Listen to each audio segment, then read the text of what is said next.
Assalamualaikum warahmatullahi wabarakatuh. Alhamdulillah, tidak henti-hentinya kita selalu bersyukur dan berterima kasih kepada Allah Subhanahu wa taala. Terlalu banyak nikmat Allah yang melimpah kepada kita yang harusnya kita boleh menikmati selama halal dan bersyukur kepada Allah.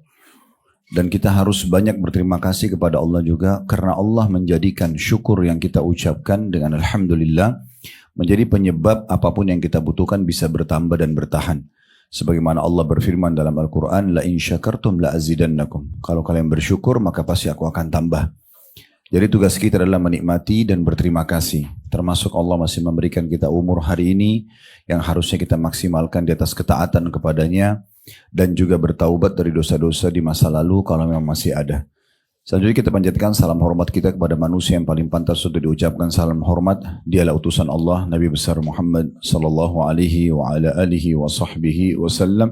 Sebagaimana Allah telah perintahkan kita untuk mengucapkan salam hormat tersebut. Baik, seperti biasa kita akan melanjutkan buku kita agar doa dikabulkan. Sebab-sebab terkabul dan tertolaknya doa berdasarkan Al-Quran dan Sunnah yang ditulis oleh Dr. Sa'id bin Ali Waqf Al-Qahtani hafidhahullah. Kita akan masuk poin ke-29.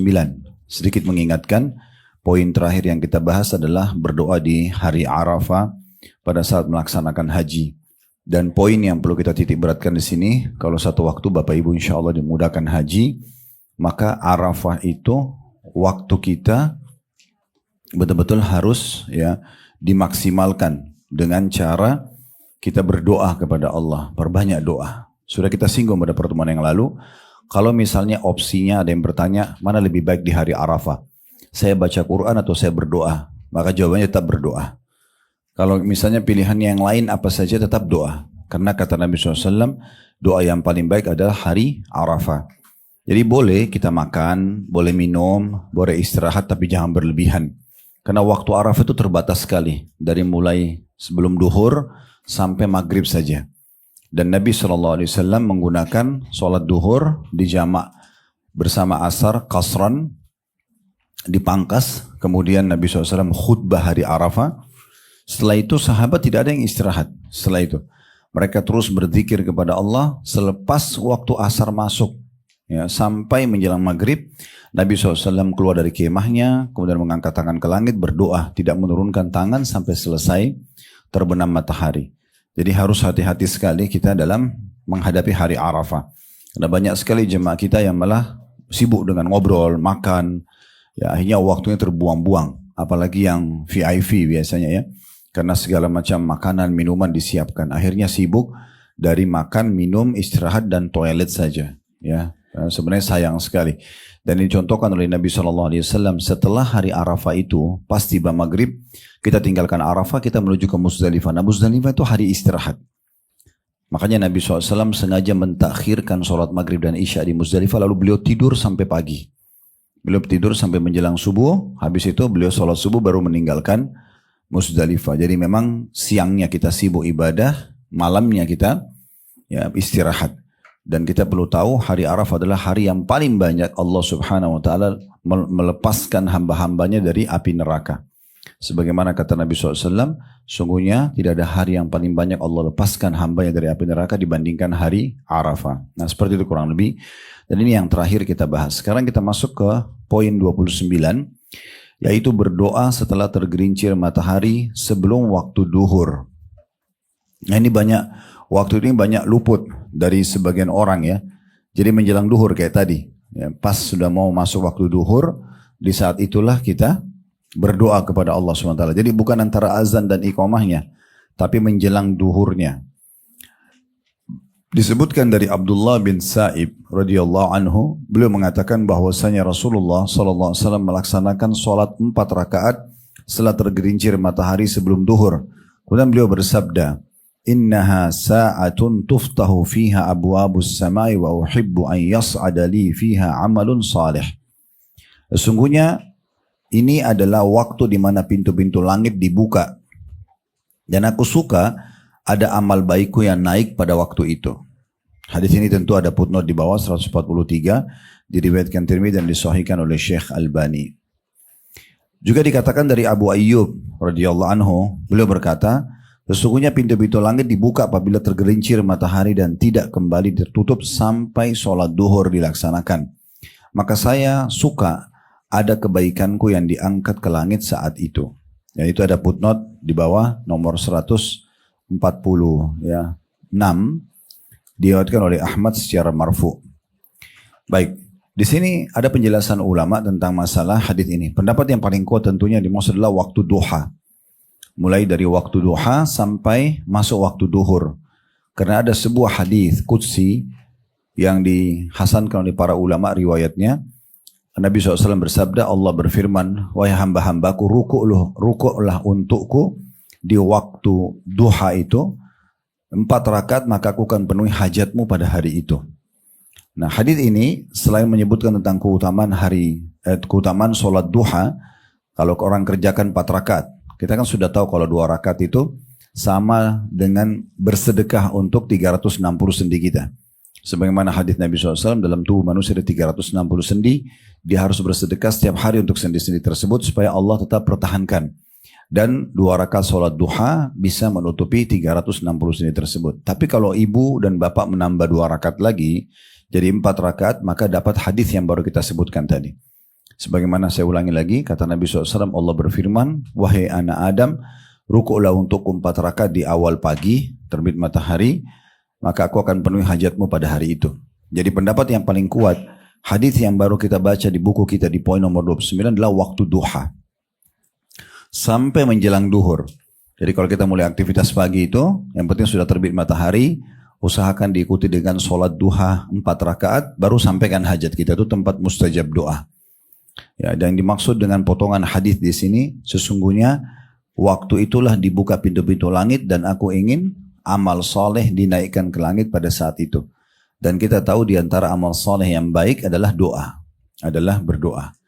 Kembali kita ingatkan lagi ya, doa itu Bapak Ibu sekalian yang paling afdal justru diucapkan di saat kita lagi tidak ada hajat.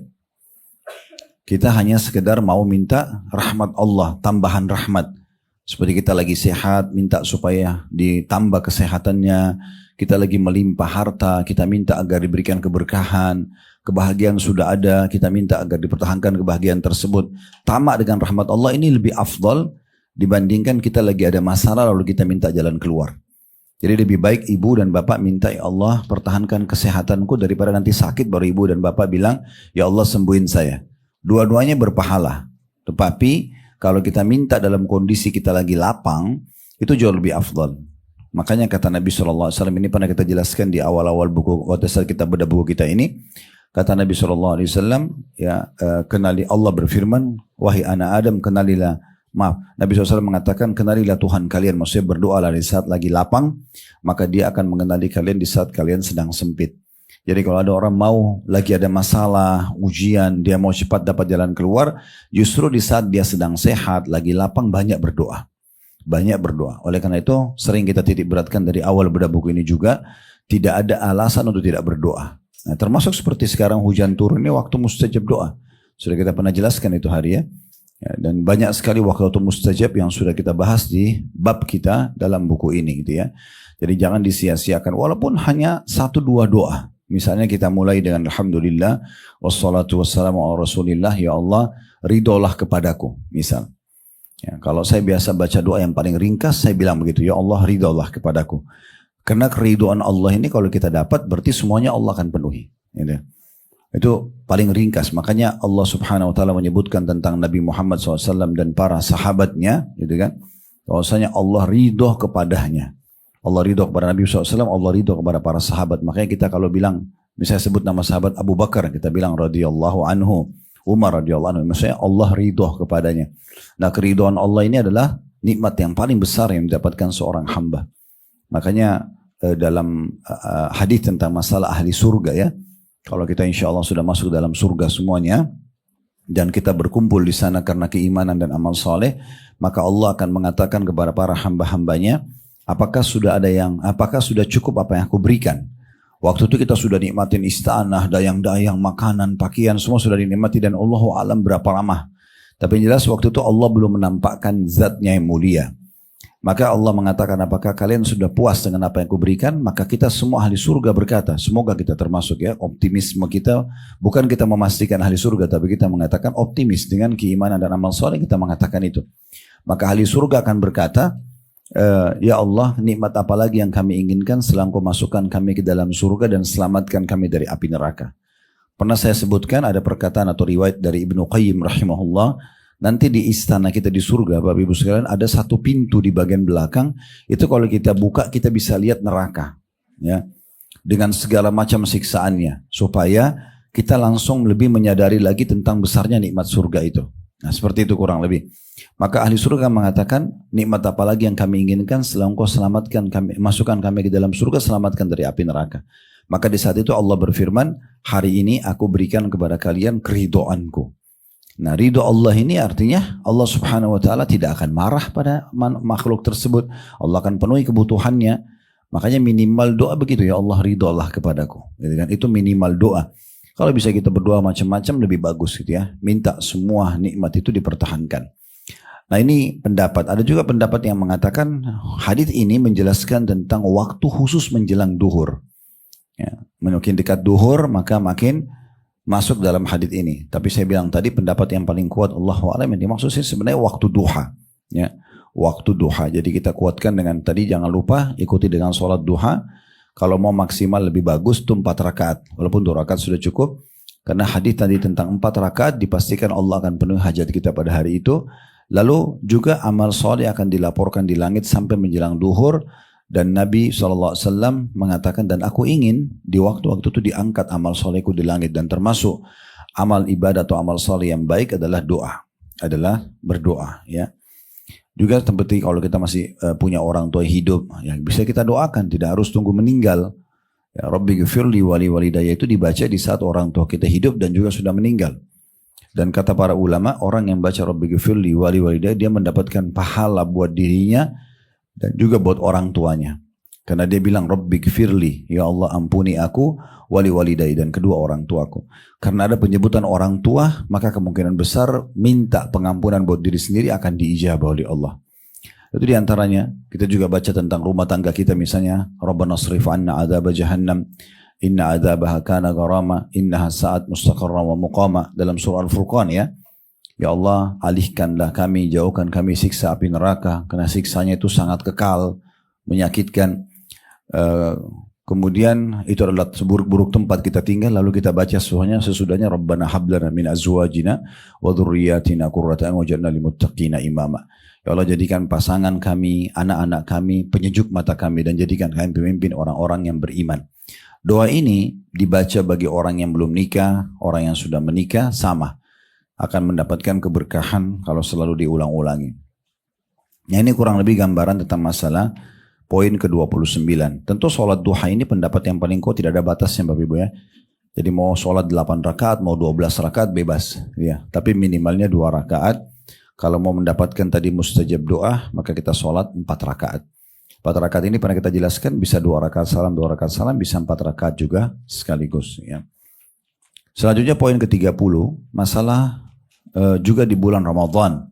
Ini tidak asing tentunya, bahwasanya waktu itu mustajab doa. Di antara hadis tentang bulan Ramadan, dan Ramadan ini nama bulan ya, bulan-bulan Hijriyah. Sebelum kita masuk ke masalah hadisnya, perlu Bapak Ibu punya pertanggalan yang ada Hijriyahnya, yang ada Hijriyah ya. Kita kan selama ini sudah dari kecil udah tahu Januari sampai Desember gitu ya. Tapi usahakan kalau beli tanggal, yaitu ada tanggal Hijriyahnya. Jadi mulai dari bulan Muharram, Safar, Rabiul Awwal, Rabiul Tsani, Jumadil Ula, Jumadil Tsani, Rajab, Sya'ban, Ramadan. Ini Ramadan bulan ke-9, baru Syawal bulan ke-10, Dzulqa'dah, Dzulhijjah, 11 dan 12. Kenapa kita harus tahu ini? Karena banyak di antara muslimin belum tahu kalau Ramadan bagian daripada 12 bulan dari bulan Hijriyah. Banyak di antara muslimin tidak tahu, oh ternyata sudah masuk puasa Iyamul Bid, puasa 3 hari setiap bulannya. Ya, karena dia pas 13, 14, 15 dari bulan Hijriyah. Ya. Berapa banyak di antara muslimin tidak tahu ternyata sudah masuk di 1 Zulhijjah. Yang pernah kita jelaskan itu 1 sampai 9 Zulhijjah ini hari-hari emas kita. Hari-hari yang mengalahkan keutamaan Ramadan itu ada di tanggal 1 sampai 10 Zulhijjah ya. Dianjurkan puasa 9 harinya 1 sampai 9, tanggal 10 nggak bisa puasa karena itu adalah hari raya Idul Adha gitu ya. Dan di tanggal 9-nya ada hari Arafah yang orang kalau puasa sehari lebih baik dari akan mendapatkan pengampunan setahun yang lalu dan setahun akan datang. Tanpa mengetahui bulan Hijriah kita juga tidak tahu puasa Tasu'a dan Asyura 9 dan 10 Muharram misalnya gitu ya. Jadi terlalu banyak hal-hal yang luput dari kita kalau kita tidak tahu tanggal-tanggal Hijriah.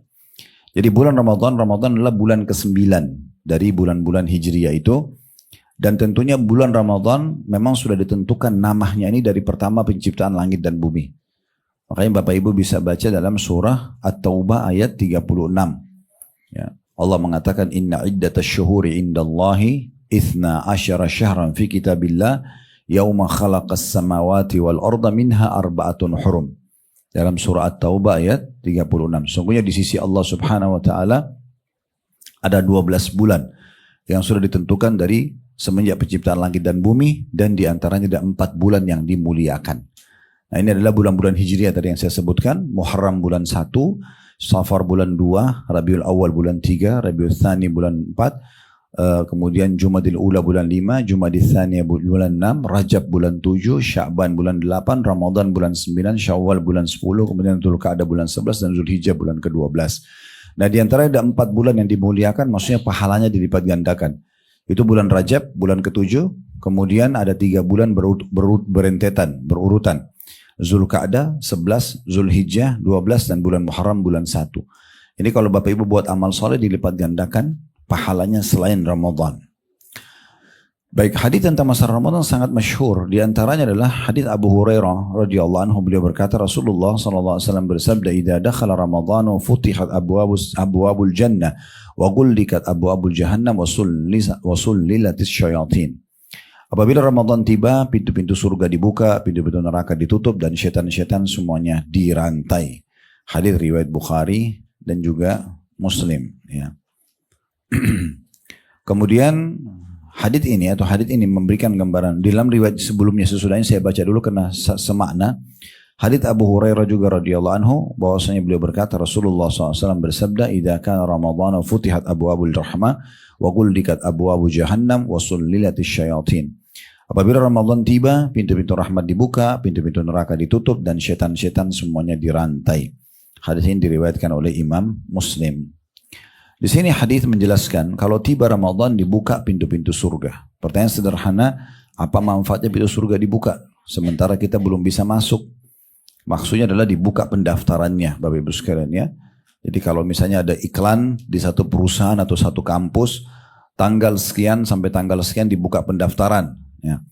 Orang yang mendaftar di tanggal-tanggal itu, melamar kerja atau mendaftar untuk menjadi mahasiswa atau mahasiswi, kemungkinan besar diterima. Karena dia ikuti prosedurnya, tanggal sekian sampai tanggal sekian gitu ya. Nah seperti itu kurang lebih gambarannya. Ramadan tiba 1 bulan penuh dibuka pintu-pintu surga. Pendaftaran. Makanya orang disuruh sibukkan diri untuk beribadah yang merupakan amal-amal ahli surga. Itu yang dimaksud dengan dibukanya pintu-pintu surga. Dan di riwayat kedua, pintu-pintu rahmat. Surga juga diistilahkan dengan rahmat Allah. Karena memang semuanya di dalamnya itu adalah kasih sayang dari Allah Subhanahu wa taala. Apapun nanti kita nikmatin adalah bentuk kasih sayang Allah Subhanahu wa taala. Dan apapun yang Bapak Ibu rasakan di dunia ini, dari nikmat makanan, minuman, pakaian, oksigen, apalah, pemandangan yang indah, intonasi suara yang indah dan segala macam, semua ini adalah miniaturnya surga. Di surga nanti akan jauh lebih baik daripada itu. Dan Nabi SAW menyebutkan dalam sebuah hadis perumpamaan dunia kalian dengan akhirat, maksudnya dunia dengan surga gitu ya. Ibarat seperti nikmat-nikmatnya semua yang ada, ibarat seperti jari telunjuk yang dimasukkan ke dalam lautan lalu diangkat. Lihatlah berapa banyak air yang ada di telunjuk kita. Dan sebentar lagi dia akan kering kena angin. Nah seperti itu kenikmatan dunia, sementara surga itu seperti lautan yang luas. Begitu juga dengan siksanya, semua yang kita rasakan tidak enak di dunia, sakit, gangguan orang dan segala macam, itu adalah miniaturnya neraka. Dan neraka nanti jauh lebih berat daripada itu. Kembali kepada hadis yang sama, perumpamaan dunia dan maksudnya siksaannya, gangguannya dengan akhirat, maksudnya nerakanya. Seperti ibarat jari telunjuk dicelupkan di air lalu dikeluarkan dan lihatlah berapa banyak yang ada di jari telunjuk tersebut. Jadi termasuk siksanya pun jauh lebih berat tentunya di neraka nanti. Makanya dikatakan keutamaan selanjutnya adalah ditutup pintu-pintu neraka. Maksudnya tidak ada lagi ya pendaftaran ke neraka. Para pelaku dosa pun masih diberikan kesempatan untuk bertaubat. Karena kalau tiba Ramadan saja orang tidak taubat, lalu kira-kira kapan dia akan taubat? Sementara orang semua pada saat itu coba menjadi orang baik. Mungkin yang tidak pernah ngaji jadi ngaji, mungkin yang jarang sholat on time sekarang jadi on time, dan segala macam lah. Ya, Ramadan itu jauh lebih membawa kita agar jadi lebih baik. Untuk jadi bekal 11 bulan ke depan, supaya Ramadan akan datang kita perbaiki lagi. Tapi intinya di sini, pada saat dikatakan dibukanya pintu-pintu surga dan ditutup pintu neraka, berarti waktu mustajab untuk berdoa. Sehingga kita mohon agar Allah berikan kita surga dan selamat dari api neraka. Baik, poin nomor 31. Yaitu saat kaum muslimin berkumpul dalam satu majlis zikir.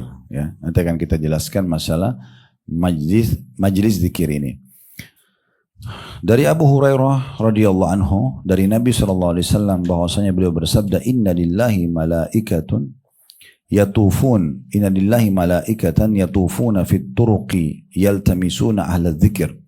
فإذا وجدوا قوما يذكرون الله تنادوا هلموا إلى حاجاتكم قال فيحفونهم بأجنيتهم إلى السماء الدنيا قال فيسألهم ربهم وهو أعلم منهم ما يقول عبادي قالوا يقولون يسبحونك ويكبرونك ويحمدونك ويمجدونك.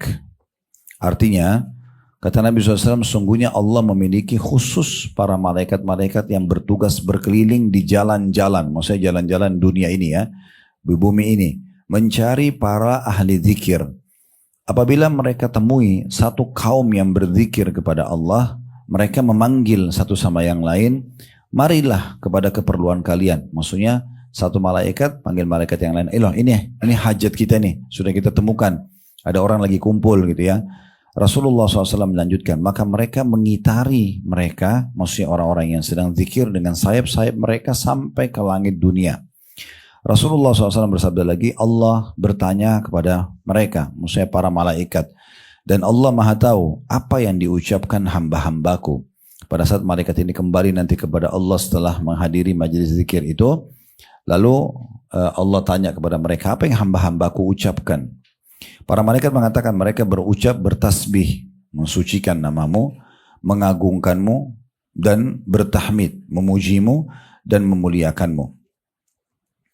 Dari hadits ini disebutkan, kalau Bapak Ibu lihat bukunya, ada al-hadits. Maksudnya hadits ini masih bersambung. Ya, masih bersambung. Saya sebutkan versi lengkapnya, karena tidak disebutkan di buku kita. Maka para malaikat-malaikat tersebut kembali kepada Allah. Kemudian Allah bertanya kepada mereka, dari mana kalian? Mereka mengatakan, kami dari bumi, ya, untuk melihat hamba-hambamu yang sedang berzikir. Maka kami dari bumi. Lalu kata Allah SWT, dan kami temuin hamba-hambamu yang sedang berzikir. Maka kata Allah SWT mengatakan, dan Allah lebih tahu mereka sedang melakukan apa. Maka para malaikat mengatakan mereka bertasbih, bertahmid, ya. Yang memujimu, mengatakan subhanallah, alhamdulillah, dan seterusnya, ya, dan memuliakanmu. Maka Allah pun mengatakan, apakah mereka sudah pernah melihatku? Maka kata para malaikat, belum. Lalu berkatalah Allah subhanahu wa ta'ala kepada para malaikat, bagaimana kalau mereka sudah melihatku? Maka para malaikat mengatakan, itu mereka lebih mengagungkanmu lagi ya Allah, lebih memujimu lagi. Lalu kemudian berkata lagi Allah SWT, apa yang mereka harapkan?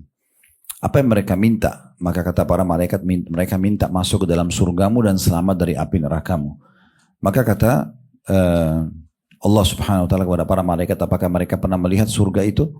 Maka kata para malaikat, belum. Ya. Maka kata Allah Subhanahu Wa Taala, apakah atau bagaimana kalau mereka sudah melihatnya? Kata para malaikat, tentu mereka akan lebih berharap agar bisa masuk ke dalamnya. Lalu dari apa mereka berlindung? Kata para malaikat, mereka berlindung dari neraka. Kata Allah, apakah mereka sudah lihat neraka? Malaikat mengatakan belum. Lalu kata Allah SWT, bagaimana kalau mereka melihat neraka? Kata para malaikat, tentu mereka akan jauh lebih melindungkan diri atau menyelamatkan diri dari api neraka. Maka kata Allah Subhanahu Wa Taala, ini penutupan hadis ya. Dilihat bukunya kembali, lanjutannya, dan di akhirnya disebutkan. Jadi tadi yang saya sebutkan tambahannya itu adalah yang dalam kurung al-hadis. Sekarang di akhirnya hadis itu kata, fayaqul, maka Allah pun berfirman, fa ushhidukum anni qad ghafartu lahum. Qala yaqulu malakum minal malaika fihim fulanun laysa minhum innama ja'a lihaja. Qala humul julasa'u la yashqa bihim jalisuhum.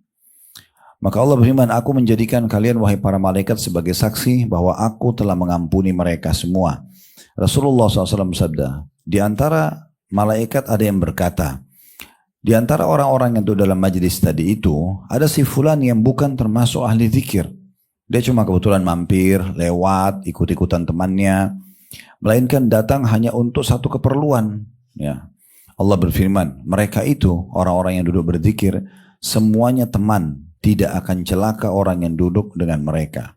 Tidak akan celaka orang-orang yang duduk dengan mereka. Baik, kita baca dulu hadis yang kedua, baru kita jelaskan syarahnya atau penjelasannya. Nabi SAW bersabda, la yaqudu qaumun yadhkuruna Allah azza wa jalla illa haffathumul malaika wa ghashiyatuhumur rahmah wa nazalat alaihimus sakinah wa dzakarahumullahu fiman indah.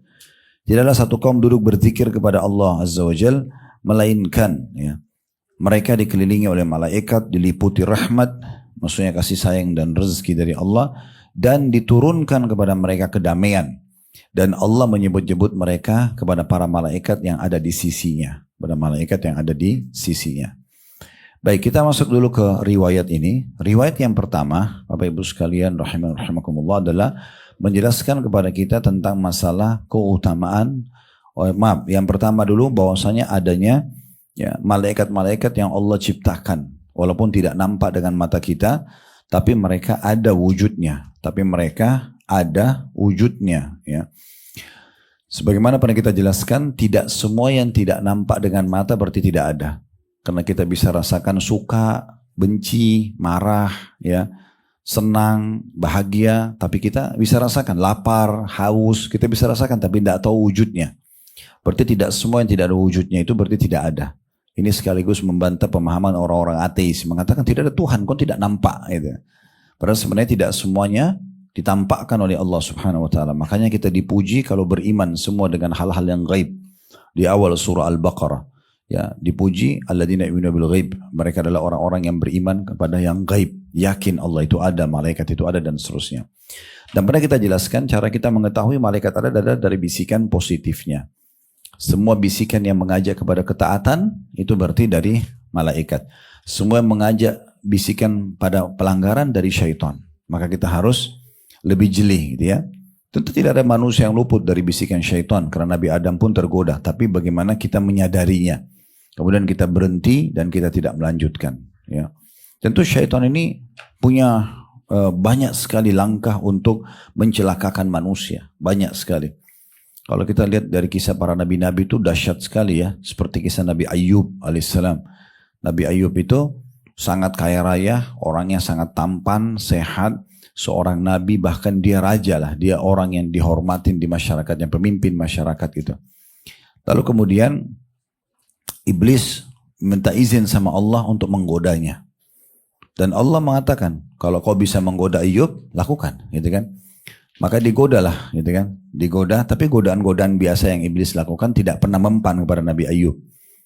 Maka iblis mengatakan, ya Allah, kalau engkau izinkan agar aku menggoda dia di hartanya, maka pasti akan bisa lebih berefek.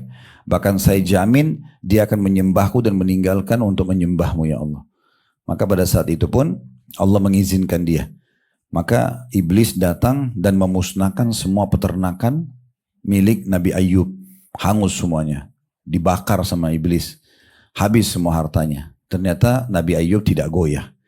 Dia tahu ini pasti terjadi dengan hikmah Allah SWT. Dia yakin gak mungkin Allah membiarkan ini semua terjadi kecuali ada alasannya.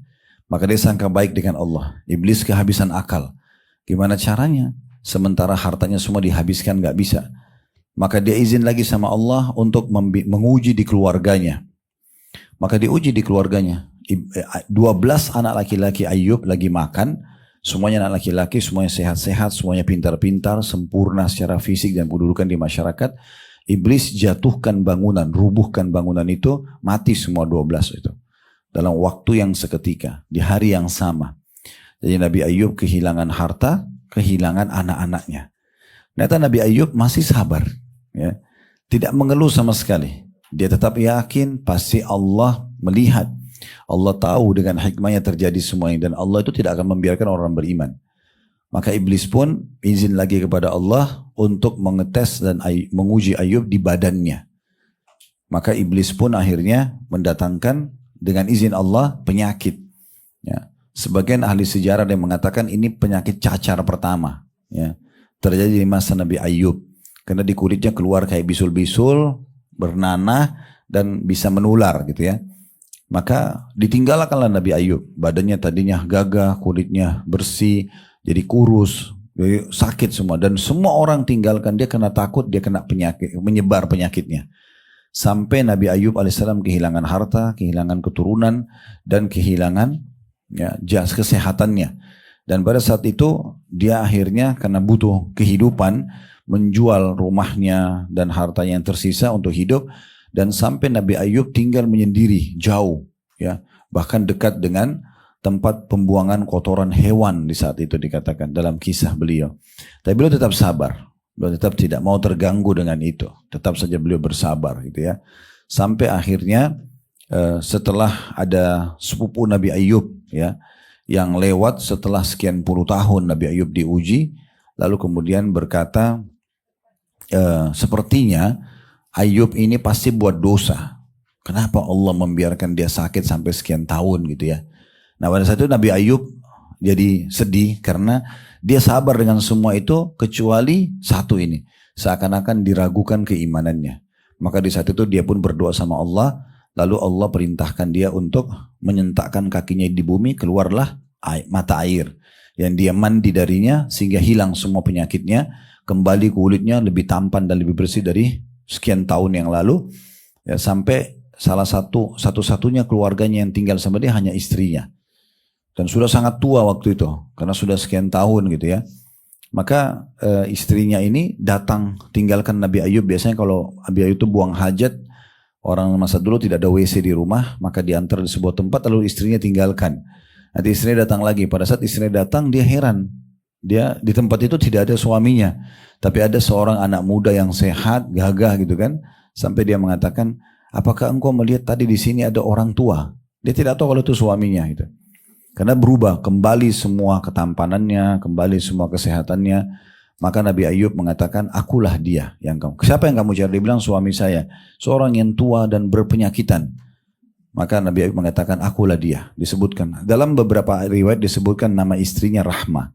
Ya, kalau ada di sini pas namanya Rahmah itu berpapasan itu. Jadi namanya dia Rahmah itu ya. Dan ini istrinya sabar dengan dia. Subhanallah sampai akhirnya bisa melewati masa ujian tersebut. Tapi sempat ada riwayat lain menyebutkan Rahmah ini karena dia sabar terus sama suaminya. Pokoknya dia setia aja terus. Dia obatin suaminya, dia tinggal sama-sama. Iblis kehabisan akal setelah mematikan, mengerusak semua peternakan Nabi Ayub. Hilang semua hartanya. Anaknya meninggal semua 12 orang laki-laki. Badannya pun sakit gitu kan. Iblis sudah kehabisan akal. Gimana caranya goda? Ayub tidak pernah mengeluh. Maka iblis waktu itu mengiklankan, memanggil semua pasukannya seluruh dunia. Ya, dipanggil semua. Ini conference ya, yang besar bagi iblis. Lalu semua pengikutnya datang mengatakan, ada apa iblis? Kenapa kok tiba-tiba jadi begini? Gitu kan. Apa yang membuatmu sedih? Biasanya semua perbuatan ini kamu yang instruksikan kami. Dia bilang ini ada satu hamba Allah namanya Ayub. Saya sudah uji dia di hartanya, tetap sabar. Uji di keturunannya, mati semua sabar. Uji lagi di jasadnya juga sabar. Tidak pernah mengeluh sama Allah, selalu sangka baik. Pokoknya dia sabar aja. Dia yakin di belakang itu ada pahala. Maka salah satu pengikut iblis bilang begini, dulu waktu engkau goda Adam, bagaimana caranya? Akhirnya iblis ingat dulu, ada satu riwayat, tapi ini riwayat Israiliyat ya.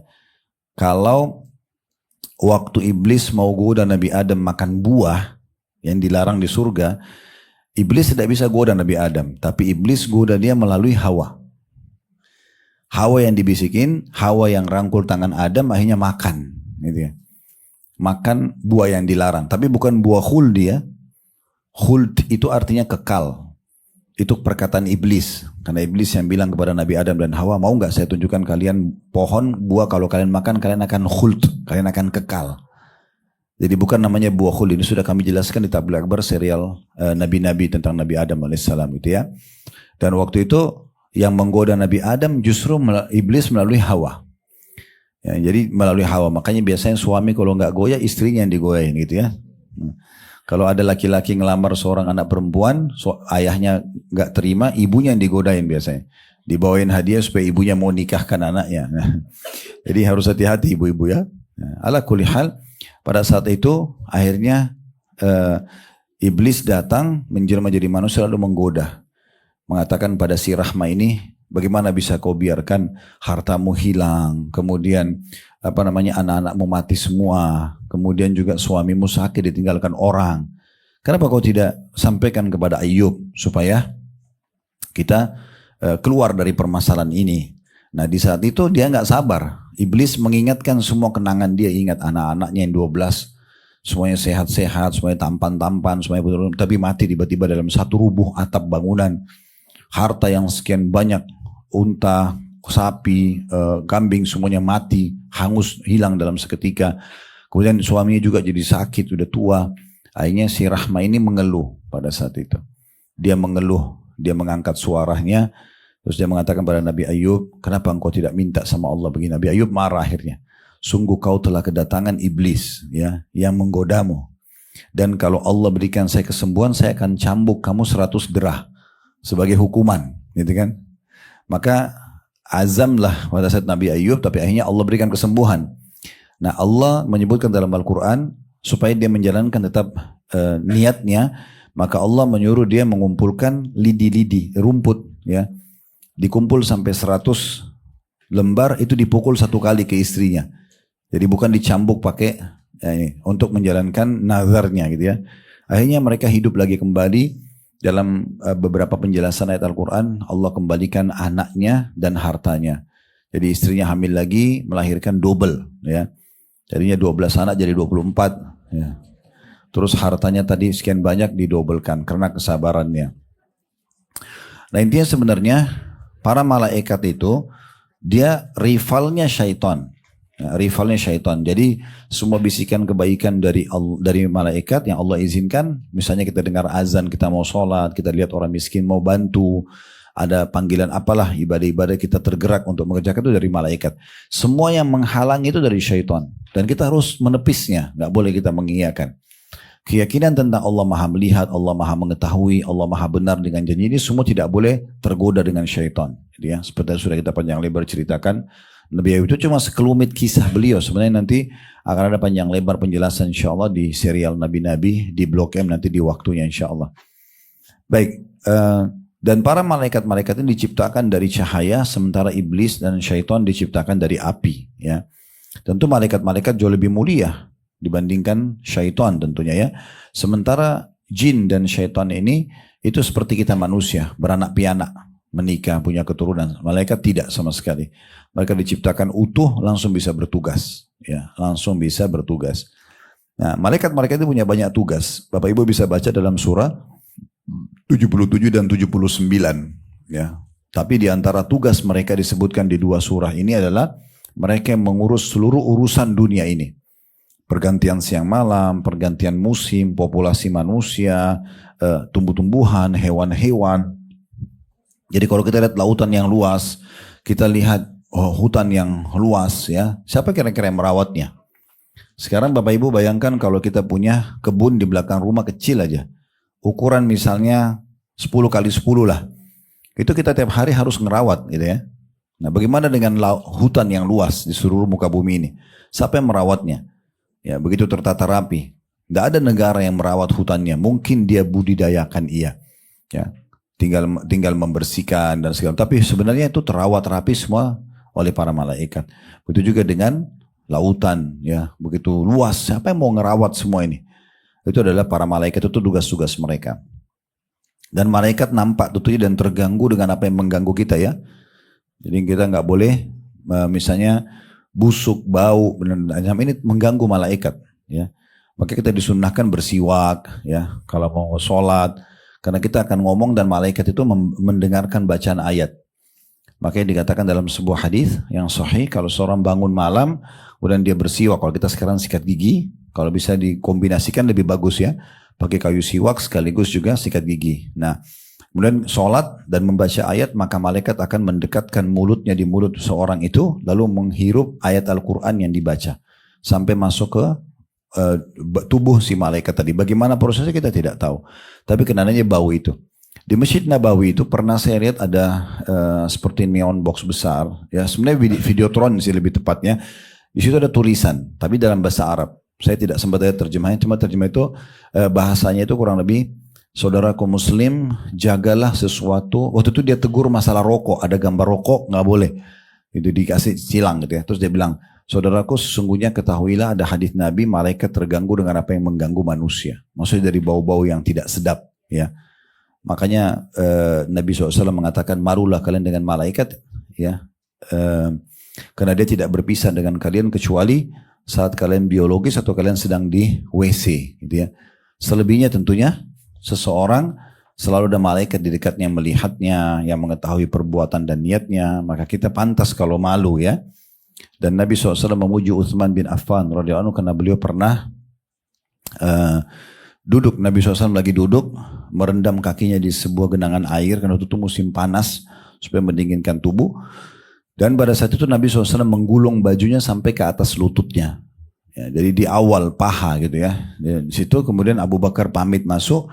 Lalu Abu Bakar duduk di sebelah kanan Nabi melakukan hal yang sama. Menggulung gamisnya, bajunya sampai ke lutut lalu merendam kaki juga. Sambil ngobrol sama Nabi. Umar datang juga sama. Tapi waktu Utsman datang, Nabi SAW buru-buru tutup lututnya. Maka Abu Bakar sama Umar berkata, kenapa anda tutup lutut anda ya Rasulullah? Pada saat Utsman datang, pada saat kami datang tidak. Kata Nabi SAW, apakah aku tidak malu dengan orang yang malaikat aja malu padanya? Nah, salah satu ciri disebutkan Utsman radhiyallahu anhu itu, ini salah satu ciri yang disebutkan ya. Beliau tidak pernah melihat kemaluannya sendiri. Ya, saking malunya sama Allah. Tentu itu bukan tidak boleh, itu boleh saya. Tapi dia tahu ada malaikat yang selalu melihatnya. Dia tahu Allah melihatnya. Jadi dia menjaga itu. Makanya malaikat pun malu pada dia. Itu diantara yang disebutkan. Yang jelas sebenarnya kita kembali kepada adanya malaikat. Kalau kita menyadari dan kita beriman keberadaan mereka, kita akan lebih hati-hati. Dan ada malaikat yang mengawasi kita. Ada malaikat yang selalu menjaga kita, ditugaskan oleh Allah SWT dan selalu mengingatkan masalah amal-amal soleh, ya, kebaikan-kebaikan. Jadi harus pekah dalam masalah ini. Semua yang membisikkan pada kesalahan itu pasti syaitan. Itu pelajaran pertama dari hadis. Pelajaran yang kedua, tugas-tugas malaikat diantaranya adalah mencari ahli zikir. Nah di sini ahli zikir yang dimaksud kata Atha bin Abi Rabah, ya, rahimahullah, adalah majlis yang membahas halal haramnya Allah. Maksudnya majlis ilmu, ya, majlis ilmu di sini. Jadi bukan yang dimaksud adalah orang duduk berzikir rame-rame. Ya. Di sini yang dimaksud adalah orang yang sedang duduk mempelajari hukum halal haramnya Allah. Gitu ya. Kenapa kita tidak katakan inilah zikir yang dimaksud dengan duduk rame-rame? Karena ada riwayat Abdullah bin Mas'ud radhiyallahu anhu, di masa setelah Nabi SAW meninggal, rupanya ada sebagian tabi'in, generasi yang hidup setelah Nabi meninggal ya, belajar dari para sahabat. Ada satu orang duduk, dia memandu subhanallah, semuanya bilang subhanallah, rame-rame zikirnya. Maka ada satu orang melapor kepada Abdullah bin Mas'ud mengatakan, coba lihat, kok ada orang buat seperti ini yang tidak pernah dilihat di masa Nabi. Nabi nggak pernah buat itu, subhanallah suruh baca semua rame-rame. Alhamdulillah tidak pernah Nabi lakukan. Maka Abdullah bin Mas'ud datang kepada majelis tersebut, seraya mengatakan, sungguh sangat cepat binasa kalian oleh umat Muhammad. Saya kok cepat sekali kalian cari kebinasaan. Maka pemimpin majelis itu mengatakan, memang apa yang kami lakukan wahai Abu Abdurrahman, ayahnya Abdurrahman ini julukannya Abdullah bin Mas'ud. Apa yang kami lakukan? Ya, maka kata Abdullah bin Mas'ud, sungguh ya rumah Nabi masih ada, pakaiannya pun masih ada. Beliau baru meninggal gitu ya. Banyak peninggalan Nabi masih ada. Kalian sudah berani buat apa yang tidak pernah dicontohkan oleh beliau. Maka pemimpin majelis itu mengatakan, kami hanya berzikir dan menginginkan kebaikan.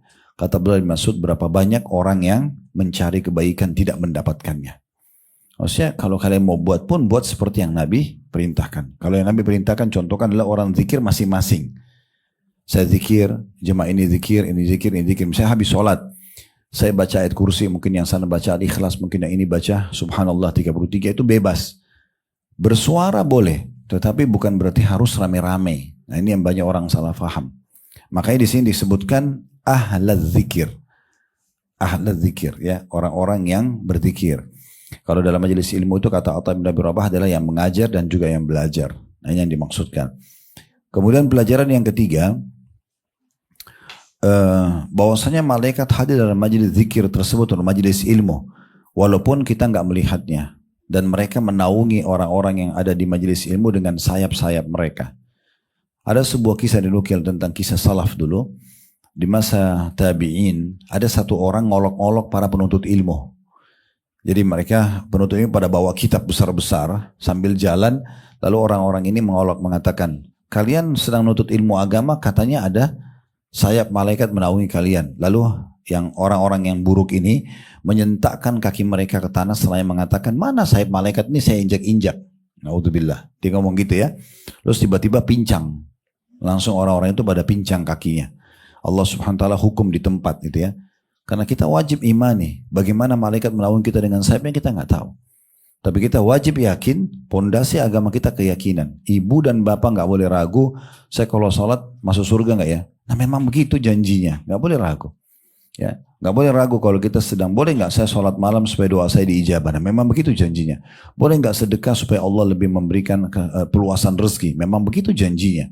Kita harus yakin, tidak boleh ragu. Ya, semua janji-janji Allah, sebagaimana kita juga tidak boleh ragu terhadap ancaman Allah Subhanahu Wa Taala. Nah ini maksud di sini.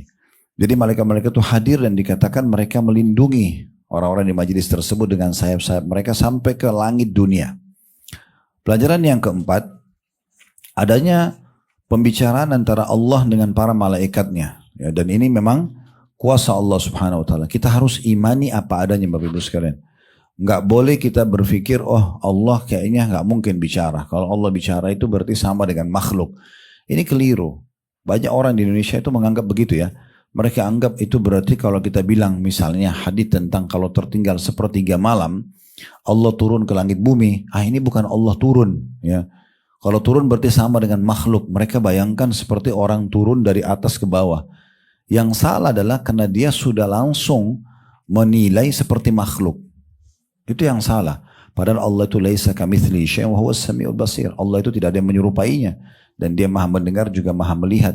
Jadi Allah naik, turun, Allah berbicara, ya Allah punya tangan, Allah punya mata, Allah punya pendengaran yang melihat, mendengar, itu semua adalah sesuai dengan kemahabesaran Allah. Gak bisa kita samain dengan makhluk.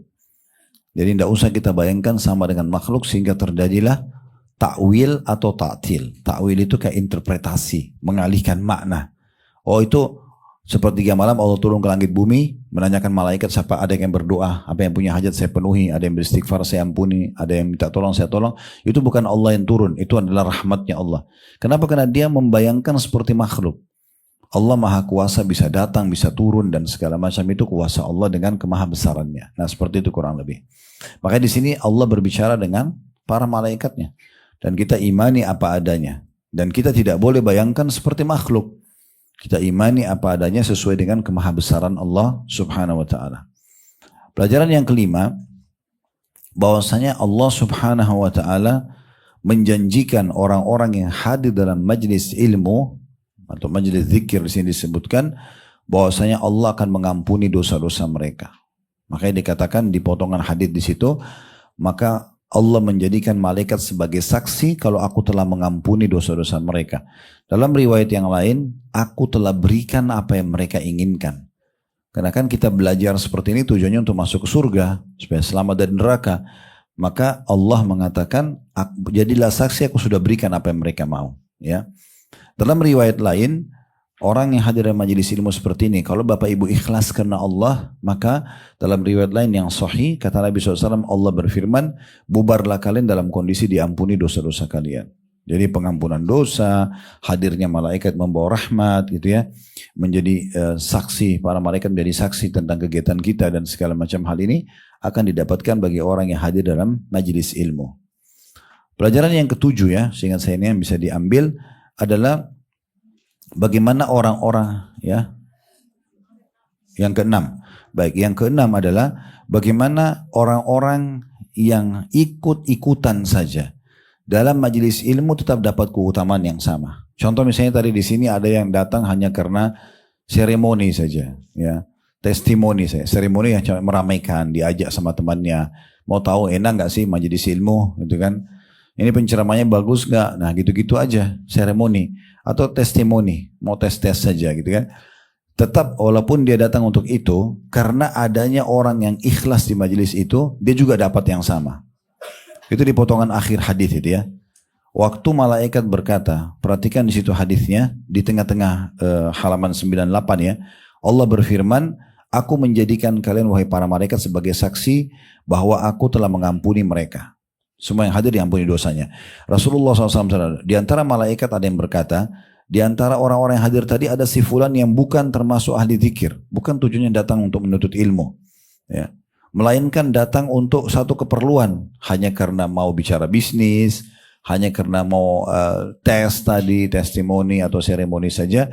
Allah berfirman, mereka itu semuanya teman, dianggap satu majelis ya, tidak akan celaka orang yang duduk bersama mereka. Maksudnya akan dapat yang sama, ya, akan dapat yang sama. Nah, riwayat yang kedua itu ada tambahan di situ, Bapak Ibu sekalian, yang di bawah sekali halaman 98 ya. La yaqudu qaumun, kata Nabi SAW, la yaqudu qaumun yadhkurunallaha azza wa jalla illa hafathumul malaika. Tidak satu kaum duduk berzikir kepada Allah azza wa jalla melainkan mereka dikelilingi oleh para malaikat. Ini sudah kita jelaskan tadi. Wa ghasyiyatuhumur rahmah, diliputi rahmat. Rahmat artinya karunia ya, dikasih rezeki oleh Allah. Nah, tambahannya adalah wa nazzalat alaihimus sakinah, dan diturunkan kepada mereka kedamaian, ketentraman. Makanya di majelis ilmu seperti ini mau 1 jam, mau 2 jam, orang tenang aja.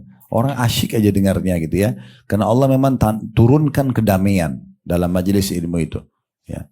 Ini yang dimaksud dengan tambahan, dan tambahan yang lain juga adalah, dan Allah menyebut mereka kepada para malaikat yang ada di sisinya. Jadi Allah sebut satu persatu. Iya tuh si fulan hadir di majelis ilmu. Lihat si fulan isi pengajian. Si fulan hadir di pengajian. Si fulan menulis.